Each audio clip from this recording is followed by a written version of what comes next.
আসসালামু আলাইকুম। Siblings tour YouTube চ্যানেলে আপনাদের স্বাগতম। আপনাদের আজকে দেখাবো ঘূর্ণিঝড় রেমালের লাইভ বর্তমান অবস্থা গুগল ম্যাপ থেকে।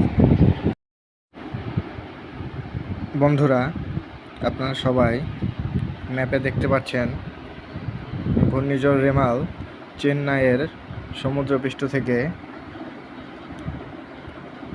উৎপন্ন হয়েছিল। তা এখন ঘুরে ঘুরে ক্রমশ বাংলাদেশের দিকে অগ্রসর হচ্ছে।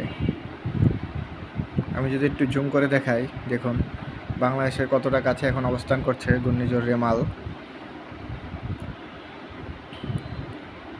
এখন ঘূর্ণিঝড় রেমালের গতিবিধি আছে 75 কিলোমিটার গতিবেগে ধেয়ে আসছে বাংলাদেশের দিকে।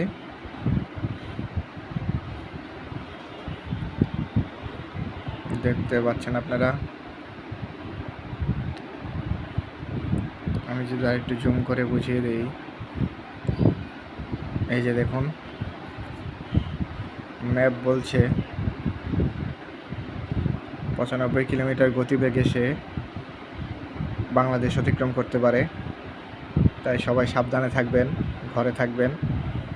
আজকে সন্ধ্যার মধ্যে ঘূর্ণিঝড় রেমাল বাংলাদেশে আঘাত আনতে পারে, তাই এই সময় সবাই সাবধানে থাকবেন। সবাইকে ধন্যবাদ।